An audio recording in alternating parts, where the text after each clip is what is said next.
Hello students, मैं मोहकम सिंह। तो जो भी good morning, good afternoon, good evening है बेटा आपको। तो अपने पढ़ रहे हैं आपकी क्लास 12th की इंग्लिश लिटरेचर। तो लास्ट वीडियोस जैसे आप देख चुके होंगे तो उनमें अपने शॉर्ट स्टोरीज कर रहे हैं। टुमारो कर चुके हैं बेटा, 1 सेंटीमीटर कर चुके हैं, अ वेडिंग इन ब्राउन्सविल कर चुके हैं। उन स्टोरीज की अपने सारी थीम, अपने सारे समरी एक्सप्लेनेशन कर चुके हैं। थोड़ी से आपको उनके क्वेश्चन आंसर से भी रिलेटेड मैं आपको वो करवा चुका हूँ, उनसे इंट्रोडक्शन, यानी कि किस तरह के क्वेश्चन आ सकते हैं और आप उसमें क्या मटेरियल डाल सकते हैं। पीडीएफ आपको मिल जाएगी।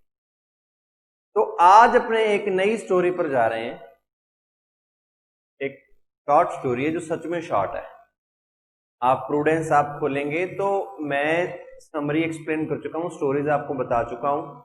तो please you have enough time, sit, open the book and read thoroughly. अच्छे से उन स्टोरीज को पढ़िए, आपको कुछ और चीजें भी मिलेंगी। यानी कि मैं लाइन टू लाइन बेटा, वर्ड टू वर्ड तो एक्सप्लेन करने से रहा अभी क्या लिखा हुआ बुक में। तो अगर मैं बुक से वैसे का एक्सप्लेन करूंगा आप बोर भी हो जाएंगे और फायदा भी मेरा कोई नहीं है। वैसे तो आप भी पढ़ लेंगे, आप किसको पास हो सकते हैं, आपके पास गाइड भी हो, बुक तो है ही है।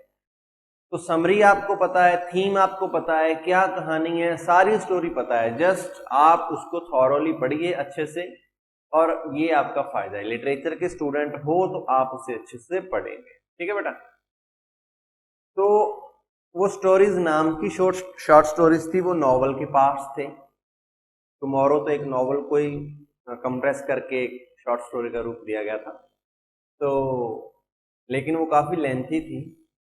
आज स्टोरी पढ़ने जा रहे हैं बेटा, वो सच में शॉर्ट है। ठीक है। स्टोरी का नाम क्या है? Evin. Main character of the story, उसी के नाम पर स्टोरी का नाम है, एविलिन। ठीक है, एविलिन। तो ये आपका 4th चैप्टर है बेटा प्रूडेंस बुक का। अभी तक जिनके पास प्रूडेंस नहीं है वो पहले प्रूडेंस ले लें। तो इस पीछे वाली वीडियो दोबारा देखें, उसको थॉरोली पढ़ें, समरी सुने, वीडियो देखें और फिर ट्राई करें उस क्वेश्चन आंसर्स को बाय सेल्फ, मतलब आप अपने आप उनको सॉल्व करें। कोशिश करें कि उनके आंसर खुद ढूंढें, यानी कि खुद लिखें। उसके बाद जब पीडीएफ आपको मिलेंगी तो तब आप पीडीएफ को देखें। पहले आप अपना जोर लगाएं बेटा, फिर ही फायदा है। अगर आप मेरे पे डिपेंडेंट रहोगे तो कोई बड़ा फर्क वाली है, बड़े फायदे वाली बात नहीं है। I am here to help you. आपका काम करने नहीं आया, जस्ट आपकी मदद करने आया हूं। ठीक है। Teacher is a guide, teacher guide ही होता है बेटा, और कुछ नहीं। ठीक है। तो स्टोरी है बेटा एविलिन। इसके जो राइटर हैं उनका नाम है जेम्स जॉयस। James Joyce. तो ये जो राइटर हैं बेटा, ये आयरलैंड के हैं, यानी कि आयरिश राइटर्स। जैसे इंडिया वाले इंडियन, ऑस्ट्रेलिया वाले ऑस्ट्रेलियन, पोलैंड वाले पॉलिश, आयरलैंड वाले आयरिश। ठीक है बेटा। तो आयरिश राइटर थे जेम्स जॉयस। 1882 में इनका क्या हुआ बेटा? बर्थ हुआ। 1882 में इनका जन्म हुआ। ये बहुत ही अच्छे राइटर थे, काइंड ऑफ आप कह सकते हो कि most influential at that time. वे उस समय के सबसे इन्फ्लुएंशियल पॉइंट्स में से एक थे, and one of the most celebrated writers में से। सॉरी, राइटर है, पोएट नहीं है।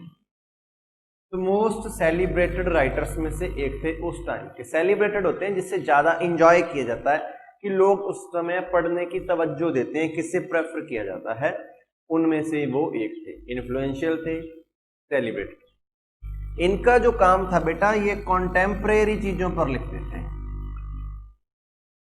कॉन्टेम्परेरी राइटर, यानी कि समकालीन चीजों का, समकालीन मुद्दों पर। मान लो उस समय क्या मुद्दे चल रहे थे, किस तरह की चीजें उस समाज में हो रही थी जहां वो रहते थे, तो उन चीजों पर टारगेट करते हुए उन पर लोगों को अवेयर करना, उन थीम्स पर लिखना।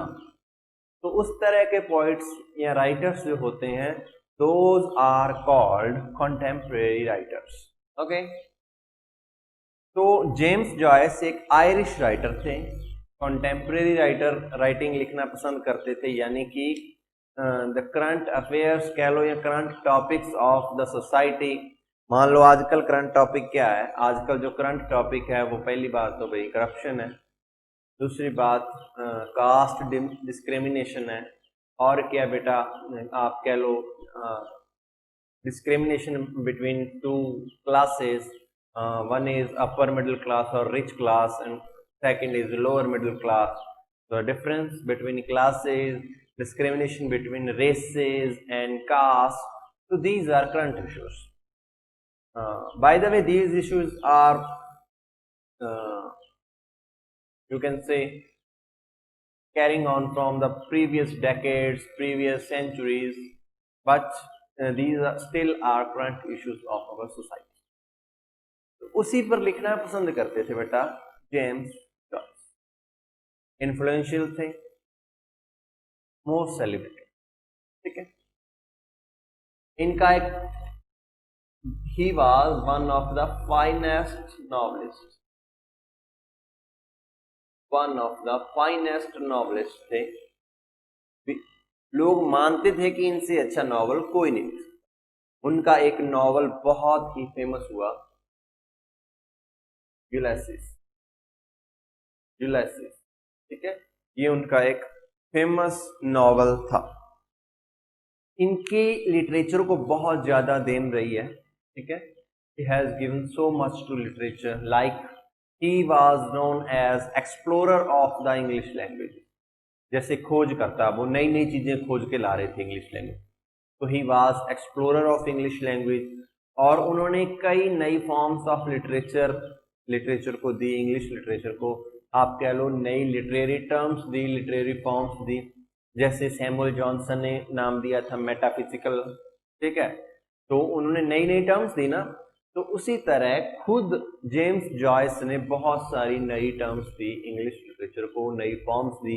तो इस तरह का जेनर होता है, ये नया जेनर है, ये नया जेनर है, तो अलग अलग चीजों में इन्होंने एक्सप्लोरेशन की। तो he was known as master of English language, he was known as master of English language. And after serving for so many years and serving English language and literature, helping so many people and giving so much literature for people to enjoy, he finally died in 1941. He was a legend of English language. तो ये सारा कुछ था James Joyce के बारे में। He was a famous writer, तो मैंने इतना कुछ बताया, ठीक है। आयरिश बैकग्राउंड से था, फाइनेस्ट नॉवलिस्ट था, इन्फ्लुएंशियल था, सेलिब्रेटेड था। ये उनका फेवरेट या कह लो जो फेवरेट लोगों को लगता था, मोस्ट सेलिब्रेटेड नॉवल था यूलिसिस। कंटेम्प्रेरी राइटर थे, 1882 में जन्मे, 1941 में उनकी डेथ हो। तो अब बात करते हैं बेटा स्टोरी की। ये जो स्टोरी है बेटा, आप कह लो किसी भी समय में, in any time given period में, in any country, in any society, in every continent, can say everywhere where human being lives, जहां पर इंसान रहता है वहीं इस स्टोरी को रिलेट किया जा सकता है। This story explains complexities of relations,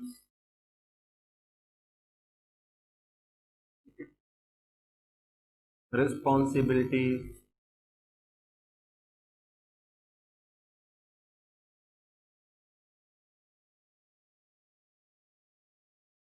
confusion, dilemma, human psychology,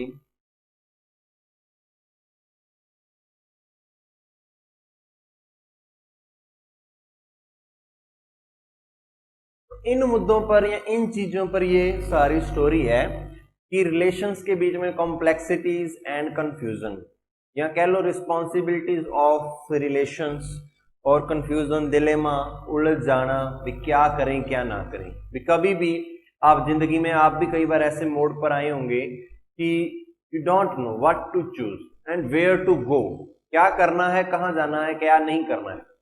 you are very perplexed, confused, baffled, you are in a dilemma and you can't decide what to do, what is appropriate. It could be right, but it can't be appropriate sometimes.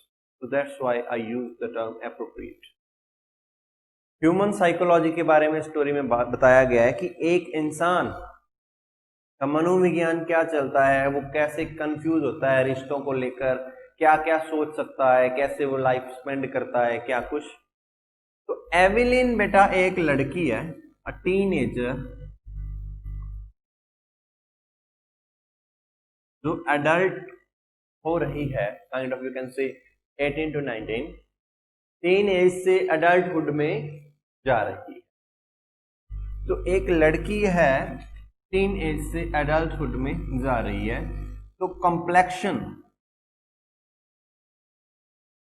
Complexity कह लो, complexity में है, उलझन, दिमागी उलझन, क्या करें क्या ना करें, क्या करे वो।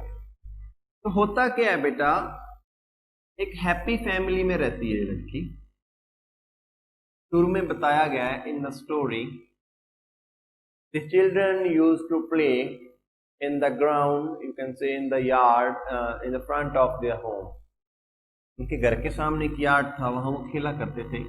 एक सोसाइटी थी, एक एवेन्यू था, वहां के सारे परिवारों के लोग, परिवारों के नाम भी बताए गए हैं, यानी कि डिवाइन्स रहते थे वहां, ठीक है, डन्स रहते थे बेटा वहां, वॉटर्स रहते थे वहां, एक छोटा बच्चा होता था, उसका नाम स्पेशल मेंशन किया गया है, क्योग, और वो क्रिपल्ड था बेटा, ठीक है, ही वाज क्रिपल्ड, लाइक वो थोड़ा सा, आजकल भारत में उसे दिव्यांग कहते हैं, यानी कि ही वाज अ हैंडीकैप। तो क्रिपल्ड क्योग था, डिवाइन्स होते थे, डन्स होते थे, वॉटर्स होते थे, ये फैमिली नेम्स हैं। तो एवलिन होती थी, एवलिन का भाई होता था अर्नेस्ट, दूसरा भाई होता था हेनरी।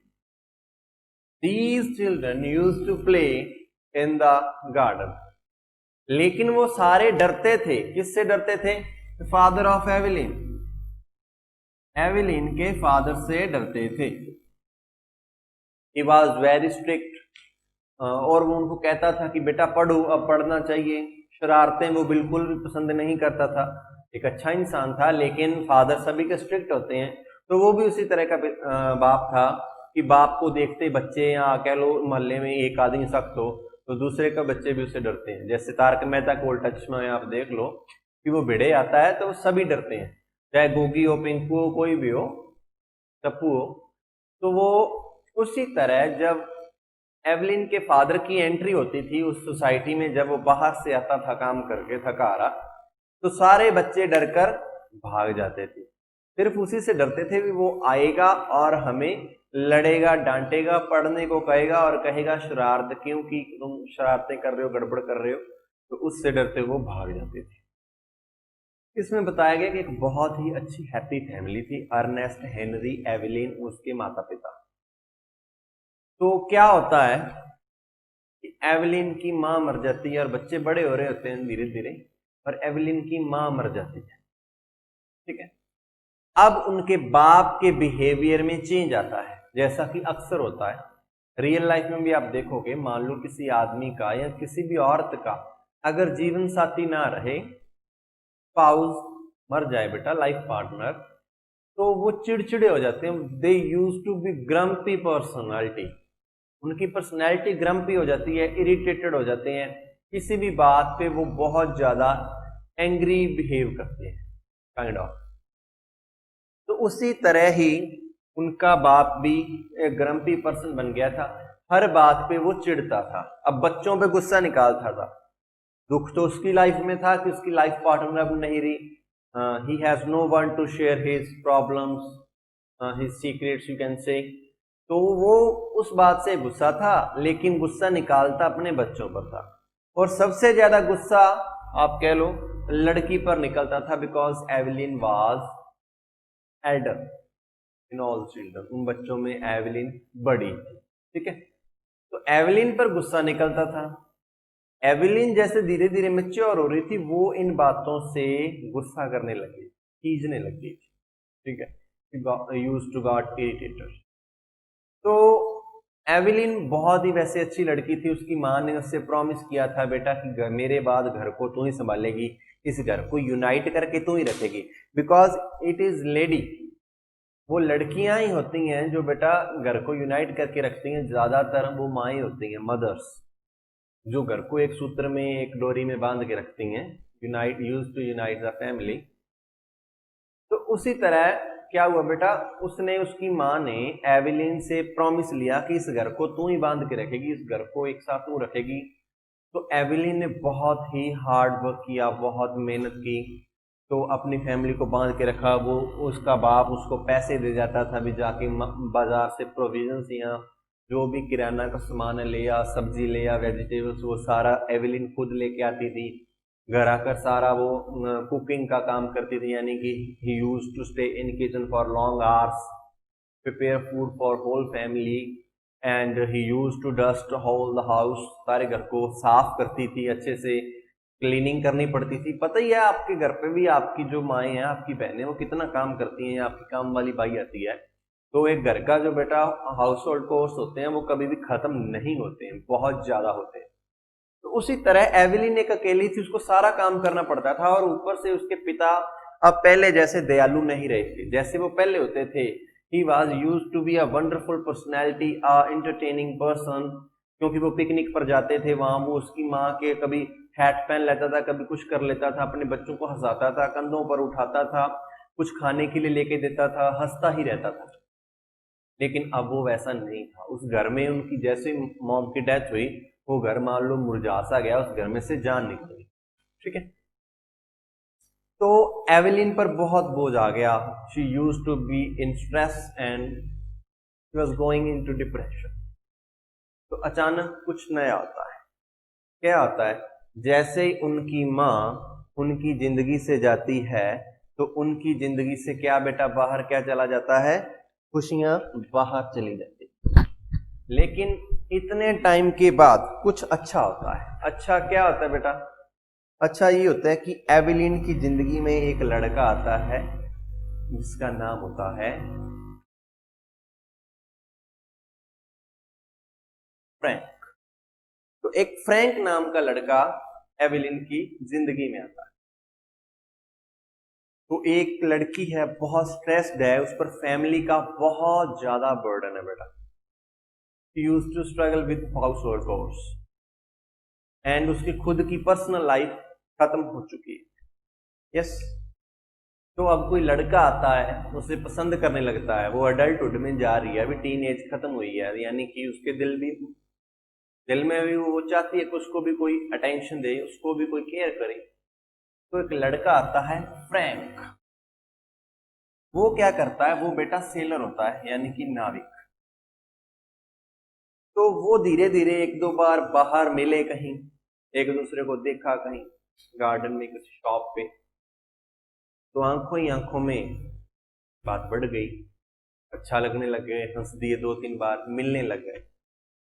तो अब एवलिन जब उससे मिलती थी, तो वो उसके दिन का सबसे अच्छा टाइम होता था जब वो फ्रैंक से मिलती, क्योंकि घर पे वो रहती थी, तो शाम को वो सोचती थी चल कल फ्री है, कल संडे रहेगा, सैटरडे को सोचती थी कल संडे है, फ्री रहूंगी।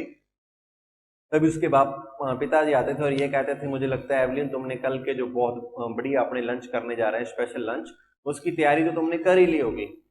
यानी कि हिज फादर अब क्या हो गए थे, डिमांडिंग हो गए थे, कुछ ना कुछ एक्स्ट्रा डिमांड करते रहते थे, उस पर बर्डन रहता ही था एवलिन पर। ये खत्म है तो ये काम पड़ा है, ये है तो ये पड़ा है, ये काम है तो ये पड़ा है। तो फ्रैंक से जब मिलने जाती थी तो बहुत खुश होती थी।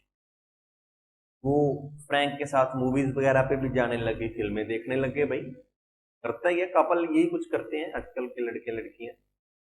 तो they use to be like this. और लोगों को तो पता चल ही गया था, आसपास पड़ोस को तो पता लग ही जाता है कौन किससे मिल रहा है। घर वालों को पता लगे ना लगे, आस पड़ोस को पहले पता लगता है। तो उसने एक बार फ्रैंक ने उसके लिए गाना भी गाया, ऐसा गाना गाया कि वो एक लड़की जो एक नाविक को प्यार करती है, alas who loves a sailor, लास लड़की को कहते हैं, लैस लास कुछ भी कह सकते हैं से। तो वो एक लड़की जो नाविक को प्यार करती है, उस थीम पर उसने गाना गाया। लोगों को अब और शक हो गया तो ये तो पंछी बन उड़े मस्त गगन में, प्यार के पंछी बन गए अब तो। वो बात किसी न किसी तरह फ्रैंक एवेलिन के पिता के पास पहुंच जाती है। अब वो एवेलिन को डांटते हैं कि बेटा ये तो गलत कर रही है, ऐसा सही नहीं है। ये जो नाविक होते हैं ना, ये अच्छे लड़के नहीं होते हैं, ये बिगड़ैल होते हैं। मैं अच्छे से जानता हूं ये कैसे होते हैं। ये अयाश किस्म के लोग होते हैं, इनसे मिलना, इनके साथ रहना अच्छी बात नहीं है, इनके जाल में नहीं फंसना चाहिए। एज अपने लास्ट टुमारो स्टोरी में पढ़ चुके हैं कि हैरी हैगबर्ड कैसा लड़का निकलता है। वो कहता है ना भी कोई भी लड़की मेरे साथ एक हफ्ते से ज्यादा नहीं रह सकती, मुझे बांध के नहीं रख सकती। वो जुआ खेलता था, वो एल हाउसेस में रहता था, दारू पीता था, तो वो भी एक सेलर था ना। तो उसी तरह एवेलिन का पिता अपने एक्सपीरियंस से कह रहा है बेटा ये फ्रैंक अच्छा लड़का नहीं होगा, बिकॉज वो सेलर है, मैं जानता हूं। वो अपने एक्सपीरियंस से बोल रहा था। तो अब जो उनकी मीटिंग्स थोड़ी सी ओपनली हो गई थी, यानी कि वो अक्सर मिलने लगे थे, अब वो सीक्रेट मीटिंग्स में चेंज हो गई। अब छुप छुप कर मिलना पड़ता था, बिकॉज पिताजी को भी पता लग गया था। कोई और बहाना बना के घर से नहीं निकल सकती थी, पहले निकल जाती थी, अब नहीं निकल सकती थी। तो सीक्रेट मीटिंग्स में चेंज हो गई। तो जो फ्रैंक था वो एवेलिन को कन्विंस कर लेता है, इंस्टिगेट करता है कि आ चल भाग चले, उड़ चले, तेरे को उड़ा के ले जाता हूं, जैसे कि आजकल के लड़के करते हैं, जो गलत बात है बेटा। हाँ, तो उसका बाप ही चाहे कैसा ही था, तो घर भी मिला हुआ था एवेलिन को, सारा कुछ खाने पीने को मिलता था। प्यार जो नहीं मिल रहा था वो इसीलिए नहीं मिल रहा था क्योंकि उसका बाप अभी थोड़ा स्ट्रेस में था, कह लो डिप्रेशन में था, क्योंकि उसकी मां नहीं रही थी। लेकिन पहले तो प्यार करता था ना। तो वो फ्रैंक एवेलिन को पटाता है, मनाता है कि चल भाग चलते हैं, ऐसे करेंगे, अपने यहां से निकलेंगे, स्टेशन पे जाएंगे, ट्रेन पकड़ेंगे, अपने वहां पहुंचेंगे, वहां से किनारे से बोट पकड़ेंगे, अपने निकल जाएंगे ब्यूनस एयर्स। ठीक है, तो वो निकल जाएंगे अपने। एवेलिन कहती है ठीक है भाई। वो ख्यालों में सोचने लगती है मजा आएगा, मेरा अपना घर होगा, मेरा पति होगा, मेरी केयर करेगा, मेरे को ये खाने को मिलेगा, मेरे पर किसी का रोब नहीं होगा। अगर फ्रैंक कुछ कहेगा वो तो मेरे से प्यार करता है, मैं जो कुछ कहूंगी वो मेरी बात में मान लेगा। तब नहीं, वो भी होता है अक्सर, ब्ला ब्ला ब्ला। तो क्या होता है, तभी वो ऐसा सोच रही होती है, तभी एक धुन बजती है, नीचे कोई वाद्य यंत्र गली में बजा रहा होता है। और वो वाद्य यंत्र यानी कि वो, आप कह लो वायलिन, वो उसके दिमाग में बहुत कुछ पुराना इवोक कर जाता है, मेमोरीज को दोबारा जगा जाता है। ऐसा होता है कि जब उसकी मां मर रही होती है तब भी ये वायलिन बज रहा होता है, ये वाद्य यंत्र बज रहा होता है। तो तब उसके पिताजी उस वाद्य यंत्र वाले को गालियां दे के निकाल देते हैं, पैसे देते हैं और कहते हैं कि ये इटली वाले तो ऐसे ही हैं कि कहीं भी मुंह उठा के वाद्य यंत्र बजाने लग जाते हैं, वायलिन वगैरह बजाने लग जाते हैं इंस्ट्रूमेंट्स, और पैसे लेके आ जाते हैं। यानी कि वो गरीबों को पसंद नहीं करता था। जो एवेलिन का पिता था वो गरीब हुआ ना, जो बजाकर अपने भी कई बार वो कुछ ना कुछ वाद्य यंत्र बजा के पैसे मांगते हैं, अपनी रोजी रोटी चलाते हैं। उसी तरह वो एक आदमी था। तो उसके पिता ने उसे बहुत बुरा बोला, जो भी कहा भला बुरा, ठीक है। तो अब उसी टाइम भी वो बजा रहा था जब उसकी मां बीमार थी, मरने वाली थी, उससे प्रॉमिस ले रही थी बेटा तू इस घर को संभालेगी। तो इस बार भी जब वो वायलिन बजा तो एवेलिन को याद आया कि मेरी मां ने मेरे से प्रॉमिस लिया था कि इस घर को यूनाइट करके मैं ही रखूंगी। तो अब वो सारे घर को अच्छे से देख रही है कि ये मेरा घर है, इसमें मैं रही हूं। हर एक ऑब्जेक्ट को अच्छे से देख रही है कि मैं अब यहां से जाने वाली हूं, ये घर को मैं लास्ट टाइम देख रही हूँ, सुबह तो मैंने निकल जाना है फ्रैंक के साथ, ये चीजें मेरी नहीं रहेंगी। तो वो लेटर भी लिखती है हेनरी को और अपने पिता को लिख के रख लेती है, लेकिन अभी दिए नहीं होते। वो कहती है मैं घर छोड़ के जा रही हूँ, ब्ला ब्ला ब्ला कुछ, ठीक है। तो ऐसा होता है कि जब फिर वो इसी कशमकश में सोचती है अपनी माँ के बारे में, अपने परिवार के बारे में, अपने पिता के बारे में भी सोचती है कि मेरे पिता माना खड़ूस है, लेकिन ऐसे थे नहीं, हालातों ने उन्हें ऐसा कर दिया क्योंकि मेरी माँ नहीं रही है, तो वो टेंशन में है। वो कितने हंसमुख हुआ करते थे, हमें कितना एंजॉय कराया करते थे, तो वह पॉजिटिव चीजों के बारे में सोचती है। तो ऐसा सोचती सोचती टाइम आ जाता है, सामान पैक करती है, रात को फ्रैंक उसको लेने आता है, वो निकल जाते हैं, स्टेशन पर पहुंच जाते हैं। लेकिन स्टेशन पर जाके उसकी कशमकश, उसका जो दिलेमा में होता है, वो जो परप्लेक्शन में होती है, कॉम्प्लेक्सिटी उसके माइंड में थॉट्स की होती है, एक तरफ प्यार है, एक तरफ फैमिली है, यानी कि प्यार है, परिवार है। परिवार वो जिसने सारा कुछ दिया, प्यार अभी जो अभी नया नया है, कुछ गारंटी नहीं है, वो फैमिली ने इतने साल साथ निभाया, अभी इसका नहीं पता है, तो वो कंफ्यूज्ड है। लेकिन प्यार में आजादी है, परिवार में नहीं है, उसकी अपनी लाइफ नहीं है, तो इन चीजों में कंफ्यूज है वो, बहुत कुछ उसके माइंड में जो कह लो समुद्र उफान पर है, तो कंफ्यूज हो रही होती है। तभी ट्रेन आ जाती है, फ्रैंक ट्रेन पर चढ़ जाता है, एवलिन नहीं चढ़ती। फ्रैंक आवाज लगाता है आजा भाई, लेकिन उसके पैर जैसे जाम हो जाते हैं, स्थिल हो जाते हैं, और इसी कशमकश में वो ट्रेन निकल जाती है। एवलिन वही की वही रह जाती है। क्यों रह जाती है? बिकॉज अब उसके दिमाग में जो परिवार का पलड़ा था वो भारी हो गया था, और यही हमारी स्टोरी एंड होती है।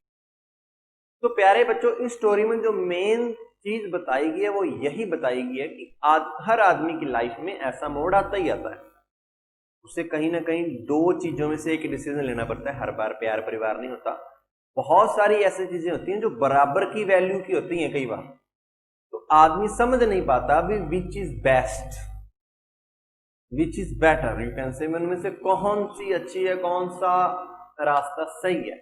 तो उसी दिमाग की कशमकश को, साइकोलॉजिक नेचर को और उसकी कॉम्प्लेक्सिटी को, परप्लेक्शन को समझाया गया है इस स्टोरी में कि एक आदमी के दिमाग में, आदमी है तो लड़की, आदमी यानी कि पर्सन के दिमाग में क्या क्या चलता है, उसको ये स्टोरी बहुत ही अच्छे से डिपिक्ट करती है।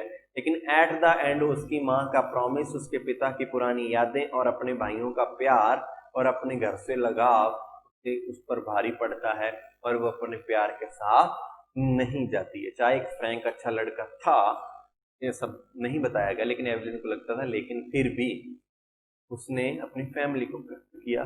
That's the end of the story. Thank you.